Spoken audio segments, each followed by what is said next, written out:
Hola amigos de Perú 21, en estos momentos nos encontramos acompañados ya de Santiago Roncayolo, dramaturgo, guionista, gran escritor, para recordar a nuestro amado escritor Mario Vargas Llosa, que murió a los 89 años de edad y que nos deja un profundo vacío en la literatura peruana y en el corazón de todos los peruanos.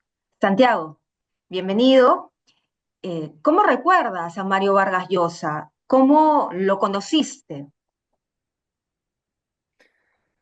Bueno, lo conocí por la tele, o sea, lo conocí de lejos, ¿no? Como casi todo el mundo lo conocí.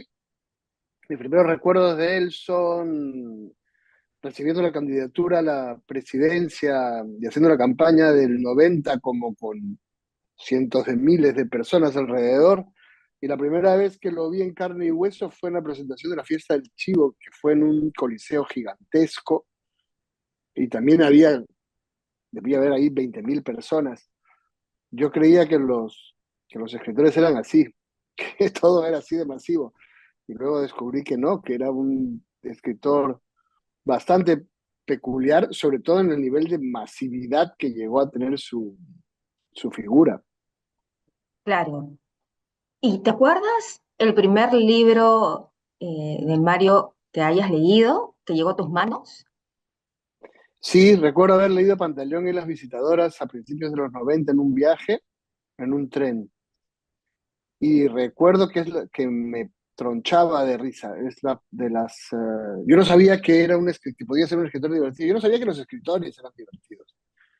Más o menos en esa época empezaba a descubrir que con Bryce, que, que un escritor podía ser divertido, pero todavía me parecía que Vargas Llosa era cualquier cosa menos divertido. Y sin embargo, Pantaleón es una novela con la que no paras de reírte. Y Colosal, sí, ¿no? además muy, muy actual. Quiero decir, ahora que cuando tú ves a nuestros políticos que dicen que dieron un golpe de Estado, pero no se acuerdan porque estaban drogados, o que dicen viva el autismo, o que dicen que leer de Alzheimer, o sea, todo este disparate en el que vivimos, en realidad no está mejor representado por una novela como Pantaleón y las visitadoras, una novela así de absurda y de delirante y de sarcástica sobre el poder en el Perú, que cualquiera otra de sus novelas. Claro. Si uno ve la vida de Mario y de sus obras, ¿no? A través de sus obras, siempre está presente un componente, la política, ¿no? Lo hemos visto en El pez en el agua, lo hemos visto también en La fiesta del chivo, lo hemos visto también en otras obras, en Conversación en la Catedral, por ejemplo. ¿Por qué crees tú que Mario tenía ese interés en la política? Era muy normal, es muy normal todavía en la literatura. Siempre me ha llamado la atención que si hay algo que tienen en común todas las personas que leen novelas es que todas hablan de política. Eh, Quizás las que leen novelas más ligeras y entretenidas no necesariamente, pero las que leen novelas ambiciosas les gusta pensar y lo más colectivo, lo más inmediato como material para pensar y discutir es la política. Y en su momento, yo creo que en unos países, en una América Latina que donde, donde leer y escribir era un privilegio, la gente que era capaz de leer tenía una responsabilidad de estar informada y de informar, que luego han suplido otras tecnologías y otras maneras de comunicar, ¿no? Pero él forma parte de una generación en la que todos los escritores, eh, Cortázar defendía el régimen de Nicaragua, Gabriel García Márquez al de Cuba, Carlos Fuentes cenaba con Bill Clinton, Vargas Llosa era candidato a presidente, era parte de lo que ellos entendían que un escritor debía ser, ¿no? En un modelo también muy, muy heredado de Francia, muy heredado de la idea del intelectual comprometido francés, la idea de que alguien que piense debe estar involucrado en la política, en los movimientos sociales, en las transformaciones de su país, más aún en una región como América Latina, donde por el solo hecho de ser capaz de leer y escribir ya eres un privilegiado. Claro. En el caso de Mario, él introdujo un concepto que es el liberalismo, la defensa, por ejemplo, de la libertad. Lo menciona mucho, incluso también ha mencionado a Basadre en uno de sus ensayos, de esa lógica de los peruanos que todavía sienten que no tienen los privilegios de otros peruanos exitosos, ¿no? Que es una gran deuda social que todavía se mantiene. Y al ser un escritor que defiende las libertades, que está en contra de las dictaduras, no hay mejores dictaduras que otras, sino son dictaduras así como tal. eh, ¿Qué nos podrías decir acerca de ese pensamiento, ¿no? Porque no habíamos conocido a un Mario, digamos, en esa faceta cuando recién introduce la idea de la defensa del liberalismo y que además él rompe su relación con el socialismo para ser liberal. Sí, él se decepcionó de Cuba, ¿no? Con el caso Padilla en los 70, pero eso significaba quedarte muy solo, ¿eh? La izquierda era y sigue siendo el pensamiento dominante en el mundo de los escritores. Lo que pasa es que él se fue a Londres, enseñaba ahí y, y presenció todas las transformaciones de Margaret Thatcher bueno, y se enamoró de la Thatcher, le llevó flores a la Thatcher y, y encontró ahí una opción, algo que defender fuera de un socialismo que ya lo había decepcionado. Y cuando cayó el muro de Berlín, se convirtió en el único, bueno, no el único, ¿no? Estaban sobre todo algunos intelectuales que venían de Cuba, eh, pero el más grande de los referentes intelectuales del pensamiento que se volvió dominante en los 90 y eso lo devolvió a la palestra y lo convirtió también en el más visible y el más influyente de los años 90, ¿no? Fue una apuesta arriesgada por la soledad que al final lo convirtió en el único escritor que estaba ahí cuando el tiempo llevaba en esa dirección. ¿Crees que él se decepcionó de la política o que siempre tuvo cierta esperanza en el Perú de hacer un cambio en el pensamiento, en su psiquis?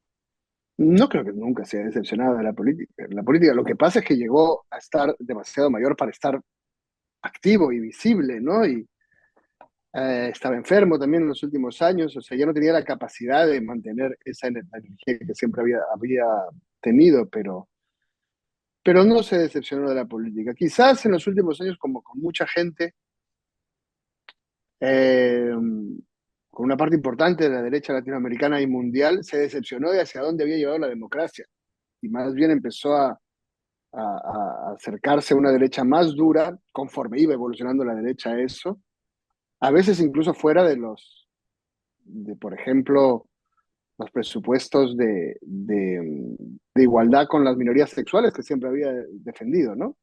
Eh, pero incluso eso no fue una decepción de la política, fue la política que él creía en ese momento que había que hacer. El que A, debería a defenderse, mucho de su ¿no? mundo no le gustaba, a mí tampoco me gustaba necesariamente, pero es lo que él creía que había que hacer, ¿no? Sí, y no sé si tú recordarás cuando en diferentes episodios de la vida electoral de nuestro país, por ejemplo, cuando estábamos entre Keiko Fujimori y Ollanta, él soltaba frases como estamos entre el cáncer y el SIDA, nos están orillando a elegir entre esos dos candidatos. Y de la misma forma, cuando hubo la última elección entre Keiko Fujimori y Pedro Castillo, él olvidó sus riñas personales o los episodios que hayan podido suceder en el pasado y apoyó abiertamente a Keiko Fujimori porque él creía que era lo que se tenía que hacer en ese momento. A eso me refiero con que con su decepción de la democracia, ¿no? Si la democracia conducía al autoritarismo fujimorista que él había denunciado todo el tiempo, o al partido que tenía un lenguaje procubano, sobre todo cuando hablaba Cerrón, que era el que hablaba, porque el otro hablaba bien poco. eh, claro, había que escoger una opción autoritaria en general. Y creo que eso lo empujó hacia otras opciones autoritarias que antes, al igual que el fujimorismo, le parecían insoportables. Ocurrió en en muchos países, es un proceso que está ocurriendo con la derecha, que Trump es una muestra de este proceso que está alejando a la derecha del liberalismo, ¿no? Eh, pero tradicionalmente y hasta ese momento, por ejemplo, hablaste de Ollanta, de cuando fue Ollanta y Fujimori. Ollanta vino a España a entrevistarse con Vargas Llosa antes de esas elecciones porque imaginaba, en caso de una segunda vuelta con Keiko, habría que, si Vargas Llosa le creía eh, que no iba a ser un Hugo Chávez y respaldaba su candidatura para evitar que salga Keiko, Vargas Llosa arrastraría a la clase media. Una clase media muy desorientada haría lo que diga Vargas Llosa, o por lo menos una parte de ella, y sería un voto significativo. Y acertó, Vargas Llosa respaldó a Ollanta contra mucho de la derecha en esas elecciones y Ollanta ganó, y en efecto Ollanta no hizo una política chavista para nada, ¿no? Eh, Esto era lo que en este momento, lo que representaba, yo creo, para mucha gente Vargas Llosa y lo que representó la mayor parte de su trayectoria, una democracia. La idea de una democracia con separación de poderes, con derechos humanos, con libertades, y en caso de duda, en caso por ejemplo, segundas vueltas entre Ollanta y Keiko, la gente que quería eso, o mucha gente que quería eso, votaría lo que diga Vargas Llosa. Y eso era verdad. Pocas veces un escritor ha tenido una Esa traducción autoridad, tan ¿no? directa en votos, sí, de lo que él pensase y de lo que él defendiese. ¿Cómo calificas a Mario Vargas Llosa? Hay tantos adjetivos positivos para hablar sobre él porque era un escritor, se metió en la política, luego se dedicó a la escritura netamente y sus libros hablaban también por él y de sus pensamientos y de lo que pensaba de la vida. Incluso, ¿no? En Conversación en la Catedral nos invita a pensar en qué momento se jodió el Perú, por decirlo de alguna forma. Entonces, ¿cómo lo calificas a Mario? Me parece inabarcable. Es un personaje tan grande, para bien o para mal, quiero decir. Es un personaje de la política, pero no solamente de la política de un país, es un personaje de la política global. Es un escritor, es un premio Nobel, es un socialité. En el último tramo de su vida es un personaje de la prensa rosa, es un personaje que ha estado en debates políticos intensos y en programas del corazón. Es más grande que la realidad. Yo creo que Mario no solo quería escribir novelas, eh, quería ser un personaje de novelas, vivía como un personaje de novelas, con una intensidad y con una vastedad de acción y de estar en todas partes, que es la que hace que de repente él fallece y ves las redes sociales y todo el mundo tiene una foto. Es como si se hubiese tomado una foto con todo el planeta. Todo el mundo tiene una foto con Mario Vargas. Ha estado en todas partes, ha hablado con todo el mundo. Eh, Hay gente que lo odia, hay gente que lo ama. A nadie le es indiferente. Es decir, así como sus celebraciones son gigantescas, el odio que le dedican en las redes sociales es poco habitual en alguien que acaba de fallecer. Digamos, no es el día normalmente, pero es alguien que despertó pasiones de tantas maneras, en tantos aspectos, en tantos sectores, y que vio a tanta gente que cualquier definición es poquita cosa, no alcanza. Enorme, supongo que si hay que buscar una palabra, es enorme, desmesurado. Entendemos, Santiago, y es la misma sensación que nosotros también tenemos. ¿Qué le queda a los jóvenes de hoy? Hay en esos momentos, claro, la primera referencia, ¿no? De un escritor peruano exitoso, así como Mario, es él, ¿no? Es el único, Mario Vargas Llosa, entró a la Academia Francesa, es un peruano que nunca hizo una novela en francés, se dedicó a hablar de la política en América Latina, multifacético totalmente. ¿Qué nos debería llevar a la reflexión el desenvolvimiento de Mario Vargas Llosa en nuestro país y en el mundo? Um, yo diría que era un ejemplo de visión, de ganas de vivir. Lo que no era capaz de hacer era quedarse quieto. Lo que más lo horrorizaba en las conversaciones que tuve con él en los últimos años no era tanto la muerte o el hecho de ir a morirse algún día, sino la vejez, la idea de tener que ser un viejito retirado. Creo que es alguien que hizo con la vida todo lo que le dio la vida, eh, que fue muy amado y fue muy odiado, que vivió la política que fue intensamente socialista y luego intensamente de derecha, intensamente tuvo un matrimonio intenso, largo y casi institucional, y luego tuvo otra pareja también intensamente. Para mí, lo que a mí me deja